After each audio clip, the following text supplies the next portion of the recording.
That'll be next week. All right, we are streaming. I like your background's so much better than mine.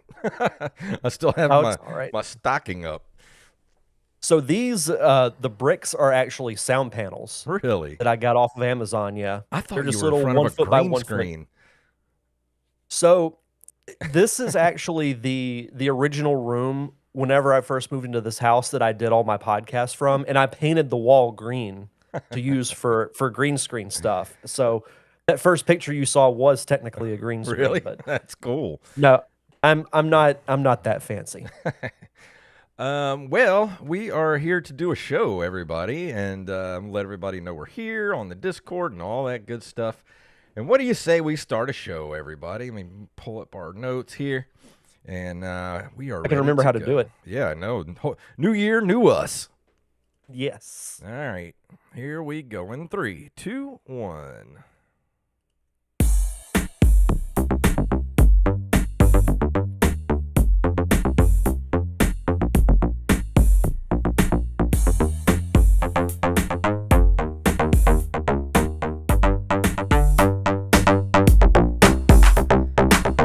Greetings, programs, and welcome to 2026. My name is Jason Robbins. And my name is Derek Diamond. I have something to confess, Derek. What's that? I saw Tron Ares the other night, and as much as I wanted to hate it, I loved it. You know, that actually does make me happy that you say that, because I want the Tron movies to be good. And we've kind of bashed it before it even was released because we were like, it has Jared Leto, so yeah, probably gonna suck. Here's the thing: his role as Tron Ares could have literally been played by anybody. I mean, there's no reason why it had to be Jared Leto. It's just, I mean, it's a pretty basic role. He's just playing a program that's come to life, So you don't have to stretch your acting muscles very far when you're doing a role like that. But the movie itself is great. They even go back to the original grid from the 1980s, and so many little Easter eggs, dude. You gotta watch it, and just let me know when you see it. Yeah, I'll definitely try and watch it, in the next few days, because that makes me. I know about the mid-credit scene, so I know they were at least setting up for something that could potentially be really cool. But I'll have to watch it. So yeah, that's much as I wanted to bash on it because of Jared Leto, I can't, because it's a good movie. It's actually really good. That's a good thing, though. We didn't want the movie to suck. Yeah. We just don't like Jared Leto. I'm a Tron geek, man, dude. Like my screensaver on the computer right in front of me has Tron as the screensaver. Like, I love Tron. Ever since I was a kid, I had the VHS tape that I wore out as a kid. So I love me some Tron. I was not excited about this movie. I mean, I loved Legacy. The soundtrack is still one of the best soundtracks that's ever been made. That remix soundtrack, bellissimo. Mm-hmm. Perfection. And then this movie rolled around and it was like, oh, Jared Leto.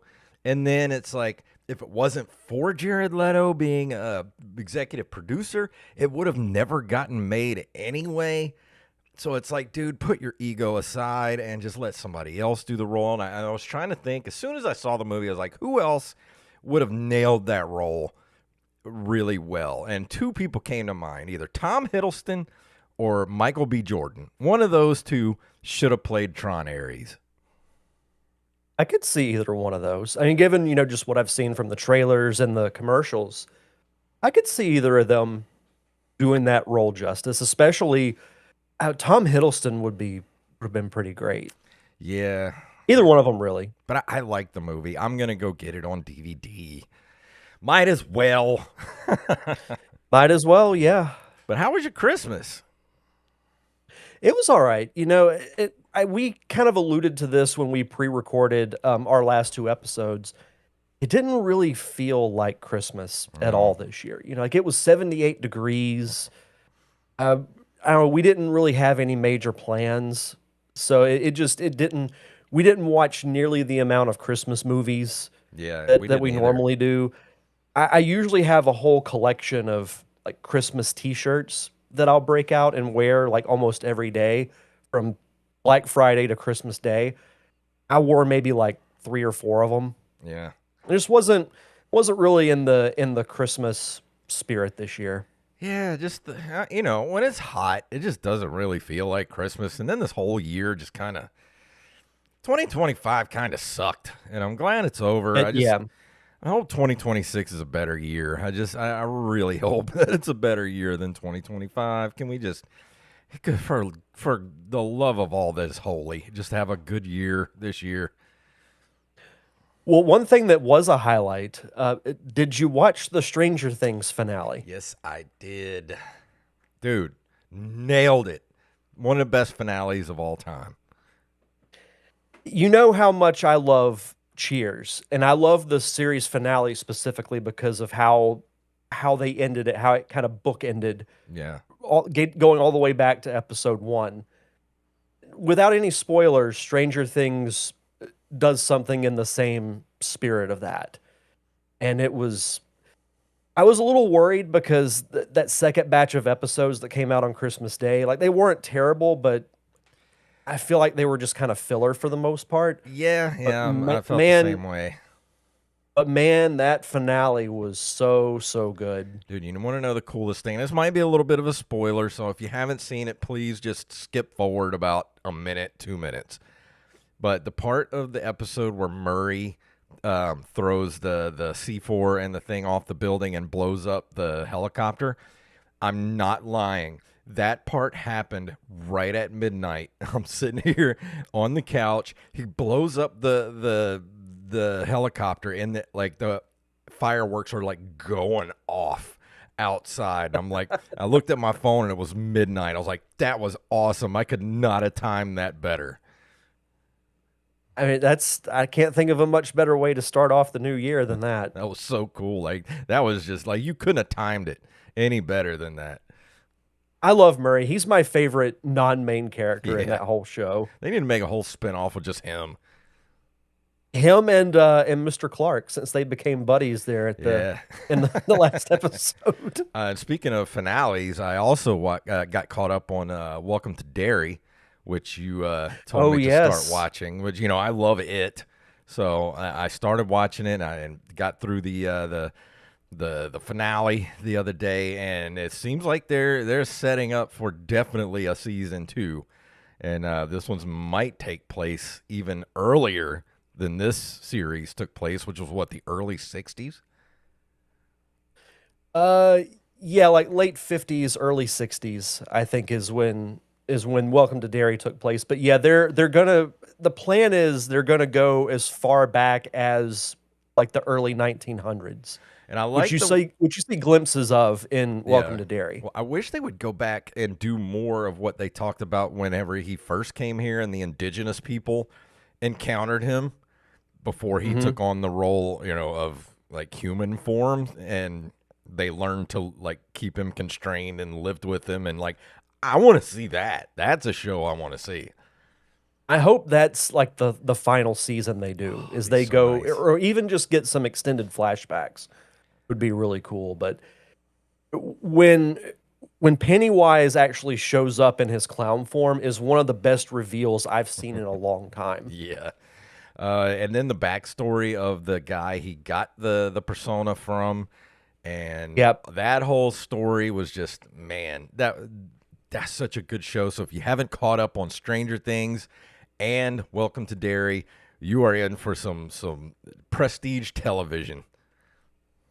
And Welcome to Derry is like I didn't have low expectations for it, but I guess it was one of those that I kind of went into like, if it's good, great, but I'm not really expecting it to be anything Yeah. spectacular. But man, especially the back half of the season was just so good. Oh, yeah.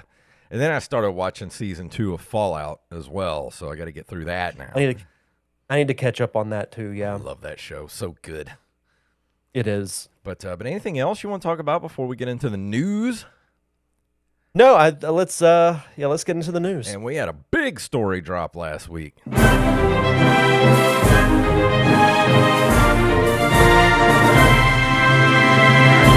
this week's stories were provided to us by Armez Jackson, and I am the Rampage. And if you have a news story you'd like us to cover, send them to nerdcaveretro@gmail.com. And the top story is from pretty much everywhere on the internet, but this is on Nintendo Life. This came out the day, his final day, but it says, today is Doug Bowser's final day as Nintendo of America president. And this was updated on the 31st. It said, back in September, Nintendo of America president Doug Bowser announced his retirement from the role, with Devin Pritchard stepping up as his replacement. Today is Bowser's last day in the big chair, with Pritchard starting the job tomorrow. So that would have been on the 1st. Well, they're both hopefully enjoying the company of friends and family on New Year's Eve, New Year's Day. We imagine Bowser handing in his golden key card before the holidays, but on paper at least, today is the last day he can nip back to HQ to grab his rare amiibo collection and sneak in some personal photocopying. So, yeah, Doug Bowser stepped down, and you're not going to get a more perfectly named CEO for any company ever.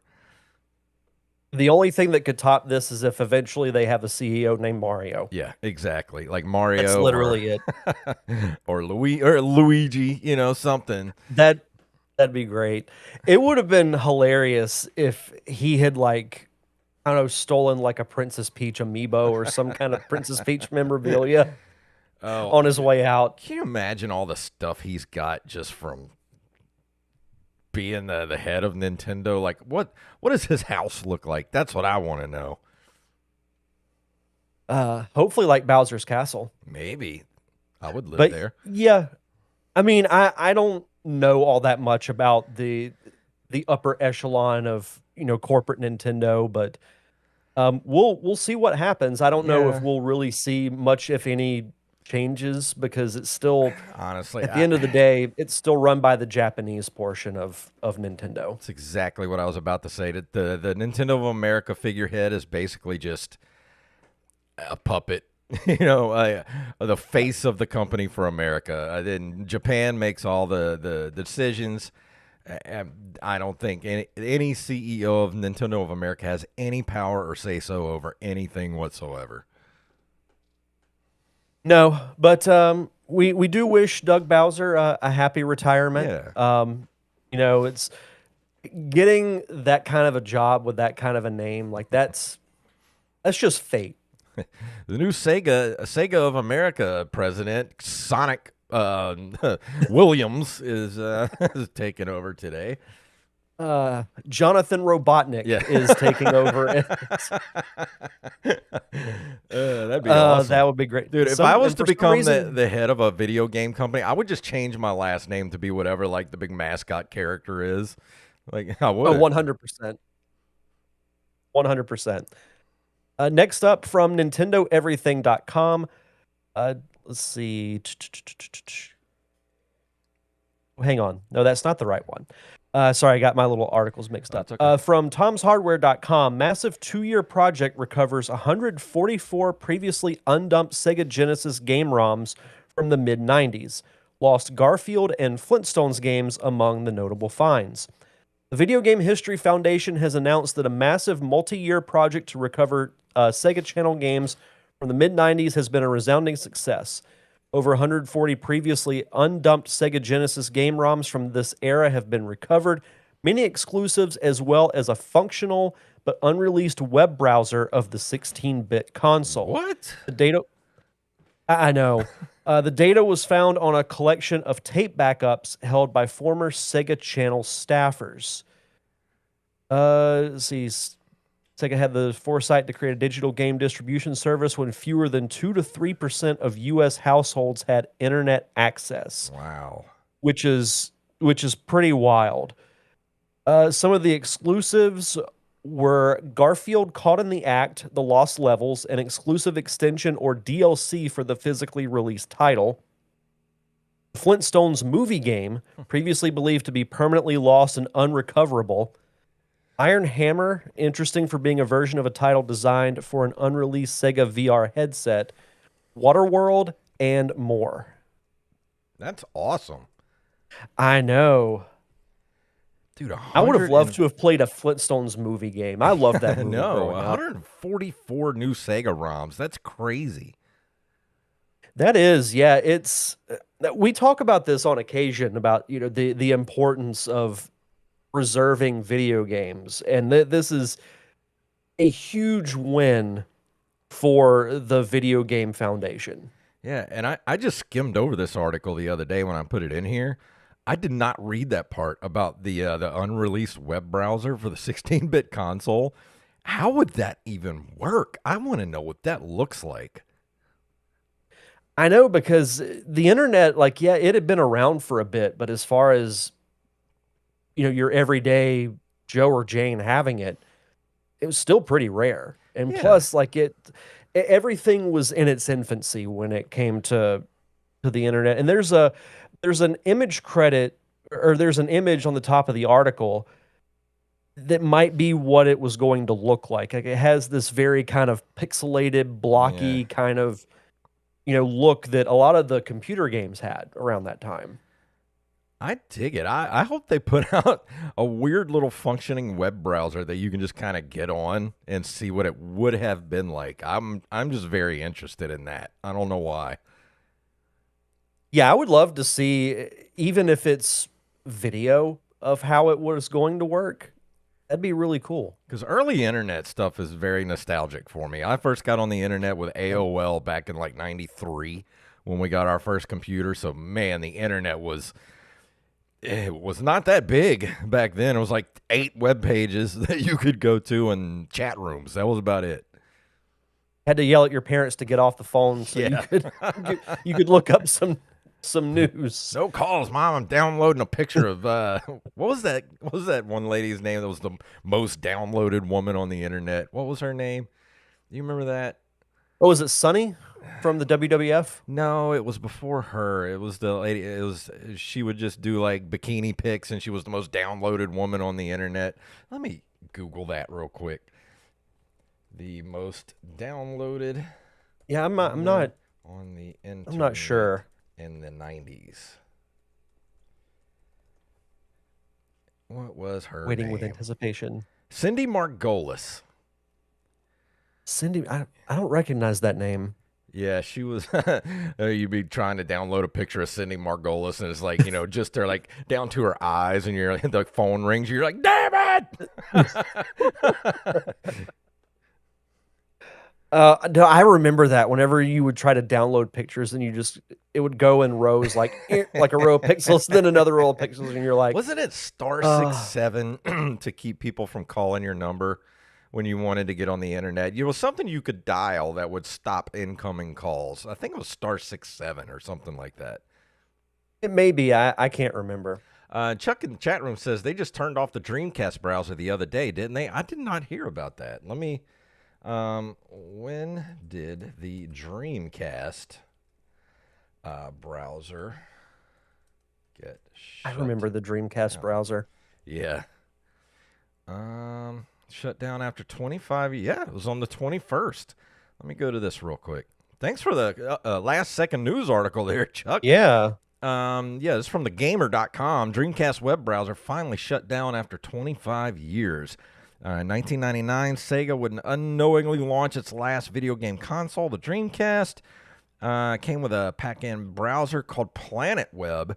And while such a feature is expected in modern hardware like the Xbox and PlayStation, it was something of a rarity back in the day. You can say that again.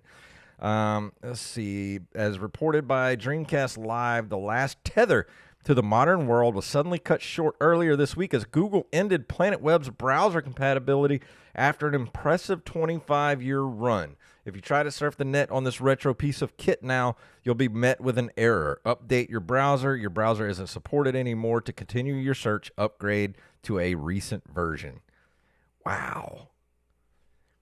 I had no clue it was still going. I didn't either. I had no idea. That is news to that is literally news to me. When Joey goes back and listens to this episode, he's going to be like, "What do you mean you didn't know that it was still running?" He's like, "What do you mean? The server is at my house. I was running the whole thing." And this next story is from NintendoEverything.com. Taito Milestones 4 announced for Nintendo Switch. Taito Milestones 4. I have a feeling we talked about this before. It sounds familiar. Is now in development for Nintendo Switch. Taito and Clear River Games revealed today the collection is slated for March 26th of 2026. Milestones 4 includes 10 more retro games. The lineup is Water Ski, Field Day, Typhoon Gal, Arkanoid, Bronze Adventure, Curie Kenton, Sylvalian, Don Doku Don, Camel Try. What is Camel Try? Sounds horribly dirty. And Ninja Kids. A few gameplay extras will round out the experience. There'll be some quality of life upgrades, such as the ability to save and load everywhere. I like to think Don Doko Don is like the DLC for Doki Doki Panic. Yeah, it's part with 2. An Italian theme to it. The only one I've really heard of here is Arkanoid. I haven't heard of any of these other games. No, I haven't either. I mean, that's cool, though. I mean, we talk about this, how even if it's collections or compilations that keep putting them out. Yeah. I mean, that's how these games are going to be discovered by a new generation. Yep. Our last story comes to us from GoNintendo.com. Capcom Arcade Stadium Volume 1 getting physical Switch release. Limited Run Games has announced they're releasing a physical version of Capcom Arcade Stadium Volume 1 for the Switch. Pre-orders go live on January 9th, 2026, which happens to be this Friday. Yeah. And there will be just one physical option to pick from, priced at $60. The release includes a physical game card and box, and as you can see above, there will be 5 different covers to choose from. Let's see, from 3D rendered arcade cabinets to scanline filters, there's everything you need to recreate that arcade atmosphere. Fully customizable display settings let you craft your own personal experience and truly relive the glory days of arcade gaming. I mean, games include. Oh, go this ahead. This is a great collection. I already have this on my Switch, so I don't really have any desire to buy this on physical. But to each their own. If you want a physical copy of this, these look great. Yeah, and I'll just list off a few of the games that they have. Games include Dawn of the Arcade.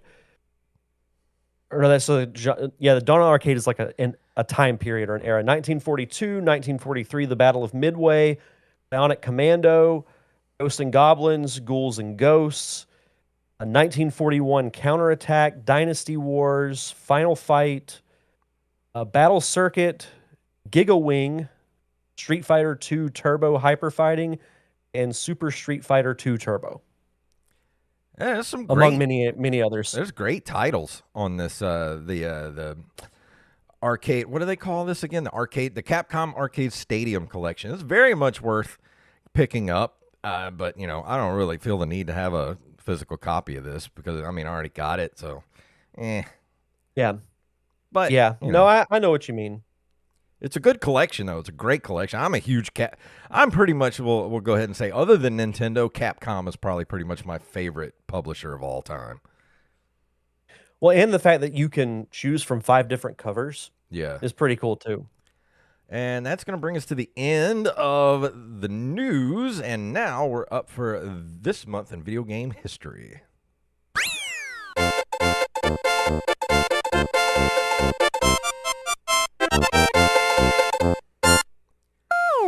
January of 1985, Commodore releases the final 8-bit computer, the Commodore 128. I had a Commodore 64. I never had a 128. I just can't get over the fact that these looked like computer keyboards. Yeah. It's what? When I was putting this together, right? When I was putting the gaming history together the other day, and I've made the joke that Sega really missed out on not having a Phil Collins themed video game for the Genesis. They really missed out on having a Lionel Richie video game for the Commodore. Yeah. That's a terrible joke. I'm sorry. I did not see that coming. That was the good job, my friend. Good job. January 8th of 1988, Konami releases Super Contra. Love me some Contra. Not just Contra, Super Contra. Super Contra. January 30th. You remember? Do what now? You remember when the Super Nintendo came out and like everything had to have the Yeah. word super in front of it? Well, everything had to have Super in front of it, and then the 64 came out, and everything had to have 64. For So, after it. And then you had to have things that were plural had to end with a Z instead of an S. I will say, I went to the Wikipedia page here for Super Contra, and the European arcade flyer is the most awful 80s thing I've ever seen in my Yeah, life. It is it's it bad. it's up there with like the Mega Man 1 box art. It's pretty bad. Yeah. Yeah, it's up there. It's not great. Ugh. Why would they let this stuff go? I mean, you hire an artist to like, hey, we need a poster for this awesome Contra game we have. And then you get this back and you're like, okay, print. I don't think they really box art wasn't really a priority for them back No. then. No. It's gross. It just looks It is. terrible. Let's see. January 31st of 1992, Quintet and Enix released Soul Blazer for the SNES in Japan. Didn't you review this a while back? I did. Yeah, Yeah, this is I remember the this. spiritual prequel to Illusion of Gaia. And it's That's right. basically it's like how we talk about how like games like Super Mario World and Super Mario 3, while they're much better than the originals, like the originals had to happen, you had to have that foundation. That's what this game is to Illusion of Gaia. It's like I don't want to say dumbed down, but like a simplified version Yeah. of Illusion of Gaia. Uh, January 31st of 1997, Square releases Final Fantasy VII for the PlayStation. Probably the most recognizable or iconic game from that entire console. I still got to play that part two, Rebirth for the PlayStation. I don't know if it came out for the PlayStation 4. If it did, I'll just get it for that because I don't want to have to buy a PlayStation 5 just to play that game. But I mean, I will if I have to because that game was really good. Yeah, I every now and then I think to myself, I wish I had like a PS5 or Yeah. one of the newest Xbox, but I'll be I, honest. I just it, I have an Xbox and I kind of wish I would have bought a PS5. mm, Mm, yeah. that's If anybody wants disappointing. to trade me, since Joey's got like 8 of them, PlayStation 5, maybe he'll trade me my Xbox Series X for it. Only one way to find out. We'll see when he listens to this. Uh, Yeah. January 16th of 2001, Nintendo and Camelot Software Planning released Mario Tennis for the Game Boy Color in North America. Now, I don't know about you, I've never gotten into any sports games other than Punch-Out, really. I mean, and a couple of baseball games here and there, like RBI baseball, but other than that, I don't think I've ever played like a tennis game for any Nintendo console. I'm not a huge fan of most sport. I mean, like I haven't bought Madden since like 2010, Yeah. but Mario Tennis was the exception. Like I loved Mario Tennis for the N64, and then when they released it for the Game Boy Color, they had this, I can't remember exactly what it was called, but it was this adapter that you put in the Rumble Pack slot for the N64 controller. Yeah. But you could put a Game Boy cartridge in it. Huh. And you could actually because you create your own character in the Game Boy version, and you can port that character over to the N64 version, and it'll have like your character's stats and everything, which I thought was actually really cool. That is very cool. So I know I have reviewed the N64 version. I do plan on reviewing the Mario Tennis Game Boy Color version. Yeah. It's at some point during the year. But we are in a new year, which means a new year is eligible for this month in video game history. January 26th of 2006, Nintendo announces its newly redesigned handheld, the Nintendo DS Lite. The new model is lighter, smaller, has configurable brightness and features an improved user interface. Nice. Yeah, I never had the DS Lite. I had the original, and then I had when the 3DS came out, they had a Zelda version that I got, but no, never had the DS Lite. Yeah, I didn't have any of those. I had the original Game Boy, but I would love to get my hand on a DS Lite or a 3DS or whatever. But man, they're starting to get a little expensive these days. Yeah, the DS was really good. I liked that system a lot. There's I had reservations about it because of the dual screens, but it worked. It really worked. Yeah. Well, that's going to bring us to the end of this month in video game history. Before we go into the review tonight, Derek, would you like to do our Patreon shout outs? We got a couple of new patrons this week. I see. As always, we like to shout out our awesome patrons over at patreon.com/nerdcaveretro. We want to shout out our newest patrons, Shane's World and Eek7674. Thank you for joining the Patreon family.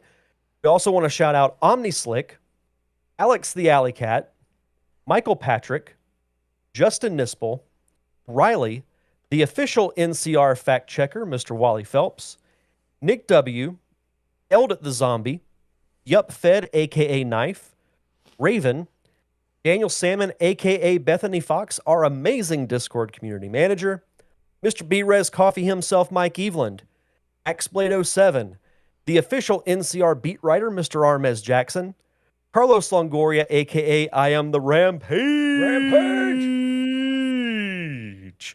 Staff Sergeant Sketch, Sim Penny, Matthew Salmon. Here we go. I don't have my microphone with me. I'll have it back next week, but still the intro nonetheless. And now we introduce a man who knows his potato, accompanied by his trusted companion, Sir Marcus Vontavious Alabama Chicken, the American Salad, Venus, the golf instructor. We'll get to that new name in a second. The Dream Chaser, violinist, pianist, and overall enjoyer of music, Joey Image.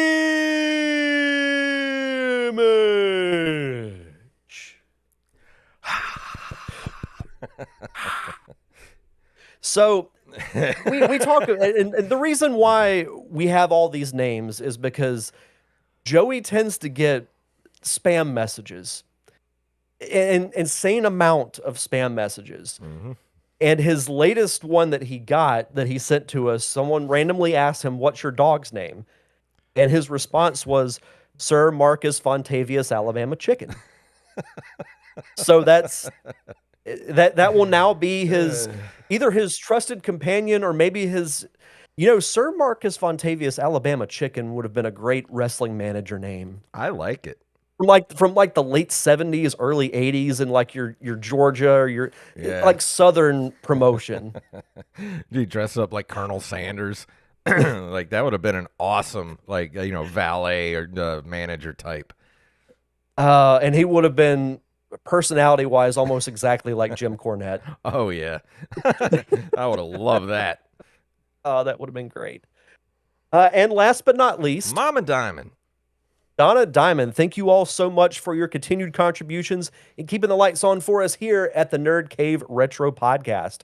For as little as $1 a month, you get early access to our bonus episodes, which include roundtable discussions, commentary tracks, our Dungeons and Dragons campaign. You get it about a month before the general public, and you also get your own custom RSS feed with 0 ads. So if you want to hear conversations like this completely uninterrupted, it just costs you $1 a month. I mean, I found $1 and change in my car today.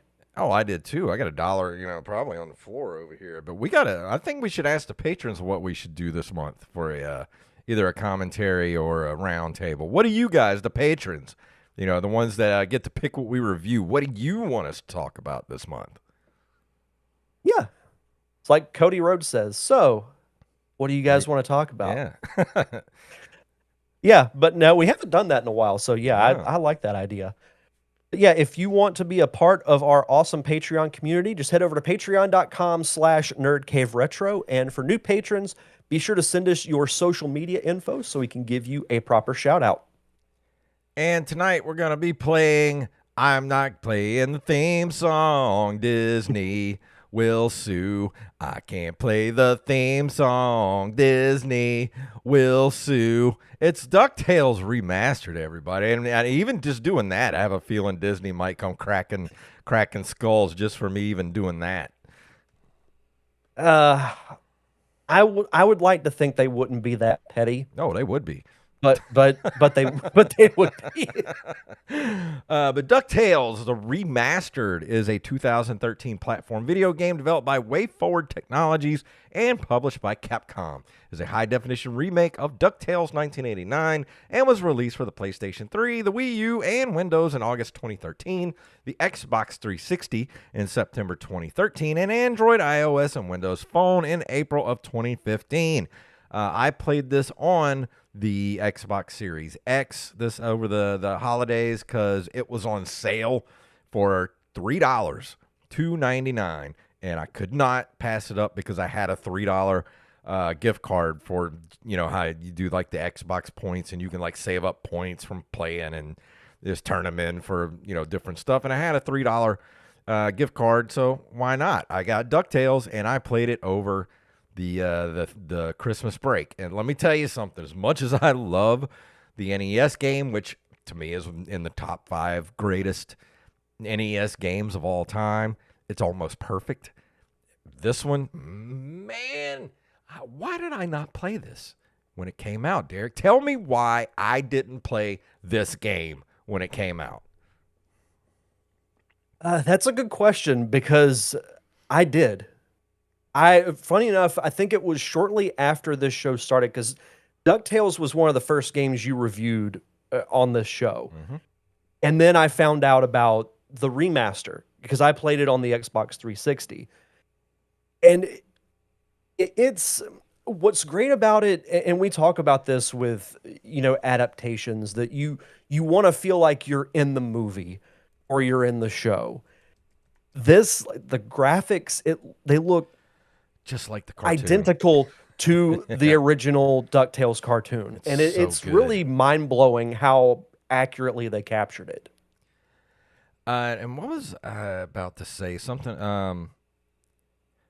When did this release for the Xbox 360? When did it say? September 2013. September 2013. So I really have no excuse because I had an Xbox 360 at the time. Why did I not play this? Because I loved DuckTales. And I would have been all over this. And I knew it was coming out at the time. I was excited for it when it was coming out because they had, I remember when it might have been in a Game Informer or something. I was reading about it. They were doing a remaster and I was excited for it. And then it just kind of came out and I just never played it. And now I'm kicking myself, which not really because, I had really enjoyed myself over this holiday playing this game. And I feel like, I missed out when it first came out, but I feel like I appreciate it more now playing it this time around because, I still play DuckTales for the NES very often. I just love playing that game. And then to play this and feel like you can feel every bit of love that went into this game, the people that made it, you can feel that they put everything to make this game as close as possible, not only to the original game, but make it feel like you're playing an episode of DuckTales. That's what's the challenge about doing remasters, especially for games that the original version is good. Because DuckTales, like you mentioned, is one of the most recognizable NES games ever. Yeah. Especially from a time that most adaptations were terrible. Mm-hmm. So it's like, well, what do you do to make a great game even better? And a lot of it is the love and the care that is put into it. Because DuckTales, the show, and a lot of younger people may not really remember it as much, but it's a really good show. Hmm. Like it's not just a great cartoon, the writing is great, the character development is really good. I still have the whole series on DVD that I still Mhm. watch because this was the one thing I looked forward to the most in the afternoons when I got home from school. I still remember exactly when it came on. It came on at 4:30 on the local Fox station, and I made sure I was sitting down in front of that TV every single day to watch DuckTales. It was DuckTales, Rescue Rangers, what were the other Darkwing Duck, Yep, and what else a was tailspin. Tailspin? Yeah, those four.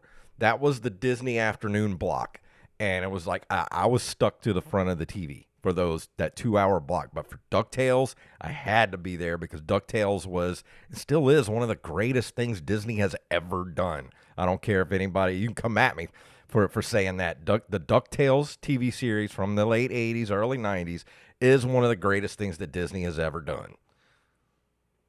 Oh, Oh yeah, and Rescue you're not. Rangers. Omni-Slick in the chat room. The Rescue Rangers too. That was a great one too. Mhm. But DuckTales, man, there was just something special about DuckTales, and they captured it perfectly in this game. I love the fact that you get your cutscenes in between going to the levels, and the way they took the original music from the game, the NES game, and they just upscaled it to just epicness, especially when you get to the moon. I almost couldn't play because I'm one of those people that get goosebumps when you hear music, and I almost couldn't play because my fingers were tingling so bad, and the goosebumps on my arm when I hearing that moon theme in this game. I almost couldn't play because my fingers were tingling from hearing like the orchestrated like up res version of that song. It almost made me start crying. Hey, I'm totally with you. I'm the same way. When you hear like original and well done remastered tracks, yeah, it's almost like you're transported back into childhood Hmm. when you're playing that game. That's kind of how I was with Mario Odyssey in hearing, and I know that the Superstar song wasn't like it obviously wasn't around back in the early 90s, but the look of everything, it was like it transported me back. Like I felt like I was in my younger self's body Yeah. at my aunt's house playing the NES. So no, I totally get it. Omnislick says, didn't take you as the sensitive type, Jay. Haha. I mean, I am when it comes to certain stuff. I mean, I try to stay pretty stoic, but, I have feelings. And tell my Yeah, girlfriend, I have feelings, they, they come out occasionally. But, yeah. if you've played the Nintendo game, this is literally a one-to-one adaptation of that game. You got the Amazon, you got Transylvania, yeah, you got all the Beagle Boys. You've got Glomgold that you're trying. And what's her name? The lady duck. What is her name? It's I can't. almost like the Morticia of Yeah, DuckTales. Magica Dispel. That's her name. You got Magica Dispel, and you're trying to beat them to gather all these different artifacts. Because you're trying to be the richest duck in the world. And so is Glomgold, and then but Magica Dispel wants all these things so that she can put like a spell on everybody, and everybody's double crossing everybody. So it's just and you go into the game starts off and you gotta like beat the crap out of the Beagle Boys to get out of your vault or whatever. And so you take over your office again, and your big computer comes up, and you're like, all right, you get to pick where you go. The Amazon or Transylvania or the Himalayas, like all that kind of stuff, and you get to pick which one you want to go to. And you just go through the levels, get all your stuff, and it's got the music, and they did a little bit of quality of life upgrades for this one. Like when you're doing the pogo, you don't have to constantly press down and X or whatever. You press it once and you hold down the X, and he'll just do it. And that's one of the things I always hated about the original NES version, because it would give you Nintendo thumbs so bad trying to do that pogo jump, because you have to hit the button every single time to do it. It wouldn't just automatically do it from just holding the button down. But they did that, and I didn't know it till about halfway through the game. And I'm sitting there like hitting down and the X button at the same time to like pogo. And then I just did something where I held down the X button and he just kept pogoing. And I'm like, oh, well, that just changes this whole game. And I had such a good time after that. I was like, wow, this makes everything so much easier. You were like the raptor in Jurassic Park when it learned how to open the door. Yeah, It's chasing after exactly. kids. Oh, and yeah, Nick, the horror game fan in the chat says the opening thing is so damn catchy. Dude, I catch myself singing the DuckTales theme song at least once a day in my head since 1988. You know how a lot of those iconic songs, like all you have to do is hear the first note or two, and you know exactly what it is. Yeah. It's that. It's like, and then it's stuck in your head for hours. And I don't know about you, but I love what's the name of the movie? The Treasure of the Lost Lamp. Treasure of the Lost Lamp. Yeah. Dude, I remember seeing that in the theater, and just when I watch that movie now, it instantly takes me back to a certain time and place as a kid. And just that movie is, I wish they would just re-release that movie in the theater, do like a whole, like, just give it a new, a remaster of it, and just put it out in the theater, and I'll go watch it. I'll go watch it twice, Disney. Just put it back out in the theater for a couple of weeks. I'll go watch it. I wore that VHS tape out. I did too. Whenever I bought it. That yeah. That and my Tron videotape. Dude, I would wear those freaking VHS tapes out. Them's were simpler times. Yeah, they were. I haven't played the remaster in a long time, but I did go back and watch some gameplay earlier today. I forgot how fun the opening of the game is when the Beagle Boys break into Scrooge's vault, and you have all the traps going off that you have to avoid, and then you're having to defeat specific members of the gang to rescue, like Huey, Dewey, and Louie.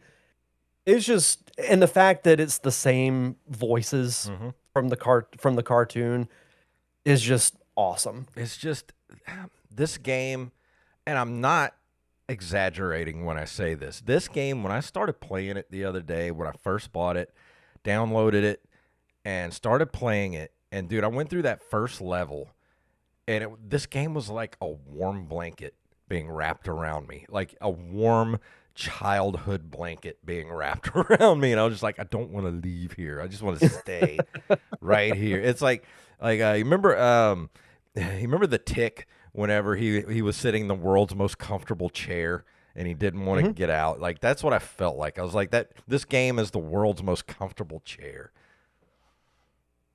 I love that. That should just be the artwork for the game. Just the world's most comfortable chair. And has nothing to do with DuckTales, but one of the coolest things about this game is the replayability factor. Because as you go through the game, of course, you're trying to, collecting money as you go through the game.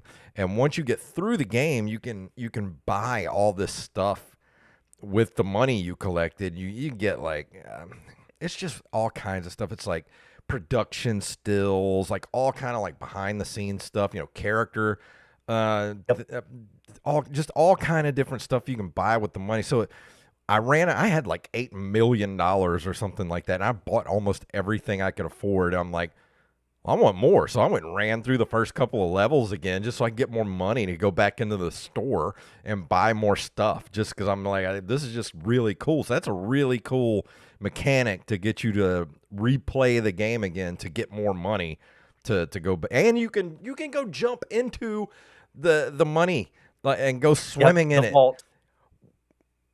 I mean, come on, man. And when he pops up out of the coins, he spits them out like in the intro to the show. It was so great. You can't ask for anything better than this, man. Like, I can't think of another. I mean, yes, there's been some remakes that are absolutely incredible. Like, as far as like the Resident Evil 4 remake, the Resident Evil 2 remake, a lot of the Dead Space remake is great, but to take something from the NES era and make something so absolutely perfect and gorgeous as this game is something special. And I wish they would do more. Like I wish Tecmo would put out a Ninja Gaiden game of the first Ninja Gaiden game, just up-res it like this. Go back and do Mega Man 2 this way. Like, do Mega Man 2, but give it the new Mega Man, like Mega Man 11 treatment. Like, take all these old game, Contra, and what else? I don't know, just Star All of Tropics, them. all of them. Just take all those old games and just give them this treatment. This is what we want.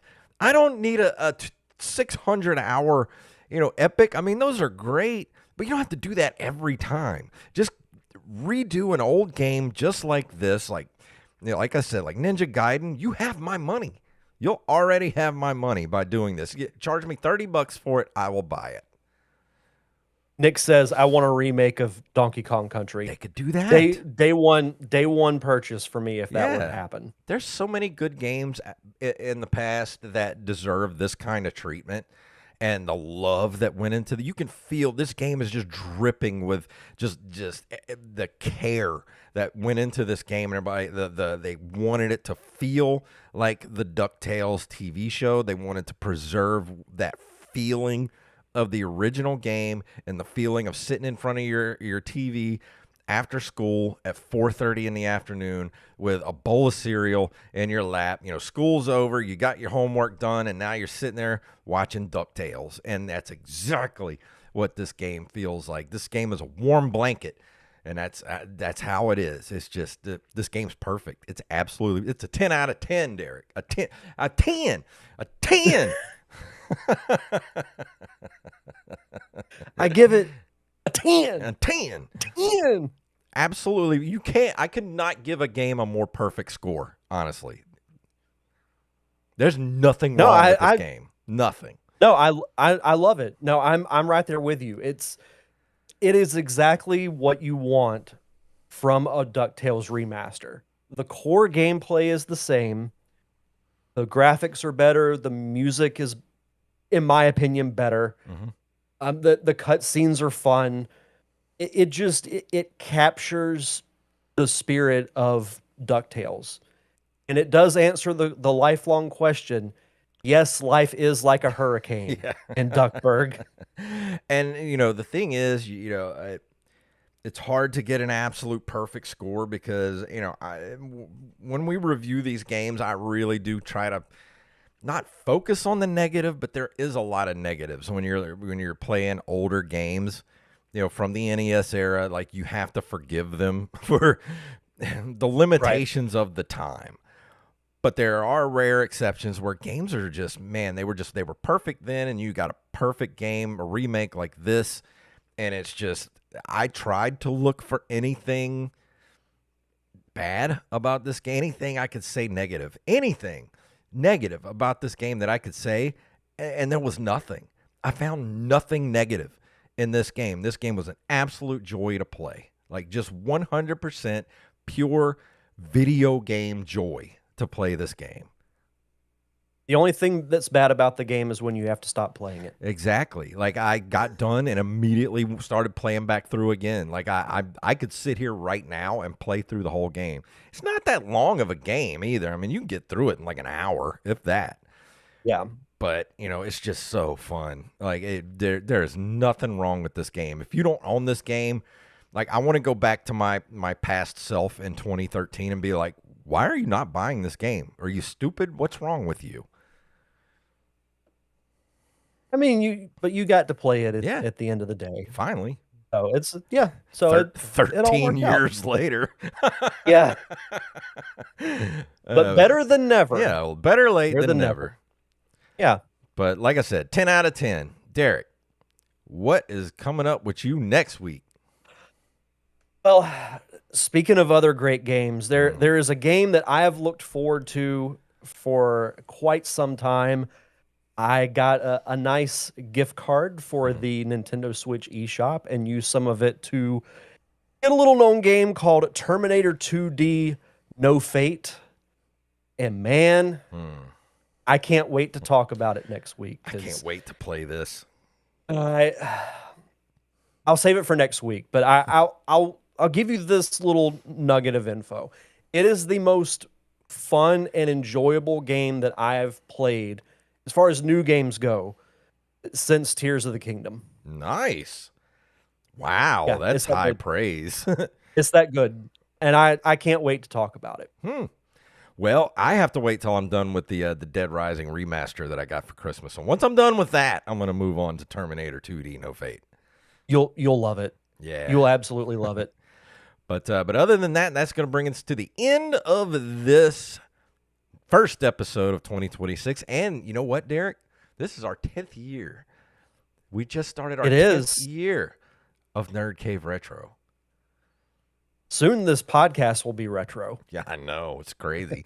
No, that's freaking crazy. I it's I was thinking about this today actually. Like we're even coming up on when you asked me to do this show. And I think it was like a month or two before we actually started doing the show. It's just on one hand it seems like yesterday and then on the other hand it seems like an entire lifetime ago. I know. So much has happened in the world since 2016. Yeah. Wow. And thank you Yeah. all for being here with us. All Yeah, you, yeah. everybody that's been here since the beginning, everybody that's jumped on recently, we're not stopping anytime soon. And we're still going to do the Retro Fridays to re-release an old episode so you can kind of relive the retro with us, the retroception, as it were, of this Yep, show itself. retroception. And thank you all for hanging out with us. Go join the Patreon, everybody. Help us keep this show going. I just had to redo all the .coms the other day. That was expensive. And we're back to being on Discord because I'm not paying Zoom $20 a month anymore. I'm just not doing it. Zoom, no thank you. Especially for a mediocre product. Yeah, no Yeah, kidding. I'll say it. That is my opinion. Well, I think look what happened to Skype. yeah. Well, the thing is, every time I got on Zoom, it was just like, hey, AI this, use our AI stuff, AI. I'm like, no, thank you. I don't want any of it. No. No, none. So we got rid of Zoom. We're back on Discord, everybody. We're using Discord. Sounds good, looks good. I like it. Oh, OmniSlick says Nerd Cave origin story idea for another show. I like it. Yeah. Oh, and Nick also said, too, for T2, he said, if you select the CRT filter and tap left a bunch, you will unlock a cheat menu. All right. I'll give that a shot. Do it and see what it does. Yeah. I'm curious about that. But that's going to bring us to the end. Derek, tell us about the new podcast venture you got coming up. Yeah, so my wife and I are starting our own true crime podcast, which we hope to launch by the end of the month. It's called Coastline Crimes, where we're discussing true crime stories from the Florida Gulf Coast, really the entire Gulf Coast eventually. Like I said, we hope to launch around the end of the month. We do have social media up now if you want to give us a follow. It's at Coastline Crimes on Facebook and Instagram. If you have ideas, shoot me a message because I'm compiling stories now and am always looking for more. Like I said, I'll gladly talk about the Sherry murders and how I babysat in that house, and which was weird. Hey, you know what? Cool thing is they told us when they were leaving that there was still a bullet in the floor, and then me and my girlfriend at the time decided to, when the kids went to bed, we found their Faces of Death VHS tapes and decided to watch that while we were babysitting the kids. You wonder what's wrong with me? That is what's wrong with me, Derek. Well, I won't call you a villain, but that was, as the kids would say, that's what started your villain origin story. Yeah, that's my villain origin story right there. Yes, I'm weird, everybody. I know I am. You don't have to tell me. We're all weird. Normal's overrated. As far as the Open Micers podcast, Jacob, he's got another kid on the way, so I don't know what's going on with Open Micers. We're just on an extended hiatus right now, so we'll come back eventually. But, he's got another kid on the way, and, he's got a lot on his plate. So I'm not going to bug him about doing the show. So if you miss Open Micers, there's like 200 and something episodes to go back and listen to. So go to openmicers.com and check out those old episodes. And that's going to be it for our first episode of 2026. And I thought that was a banger. What do you think, Derek? Yep. I loved it. I totally agree. No, 2026 is off to a good start. Like 2025 it was the first year I can remember in a while where there was more bad than good. Yeah. So we're off to a good start with 2026. So hopefully it stays that way. Well, let's hope everybody has a wonderful 2026, and let's Yes. start 2026 by walking out the door. And if you want to email us at nerdcaveretro@gmail.com. And if you want, leave us a voice message at voicecast.app/NCR. You don't have to sign up for anything. You just leave a message. That's it. And at nerdcaveretro.com, that's our link tree. That takes you everywhere you need to go. All of our social media sites, all of our ways to give us money like Patreon, the voicemails right there. You just click voicemail. That'll take you to VoiceCast. And our merch shop, which is ncrmerch.com. We got all kind of designs for t-shirts, hats, stickers, magnets, bags, mugs, whatever your nerdy heart desires. And if you can't do that, I know times are tough. Leave us a review. It's free, and/or a 5-star rating on all the podcasting platforms. So, Derek, please tell them what it's all about in 2026. May the way of the hero lead to the Triforce. Yeah.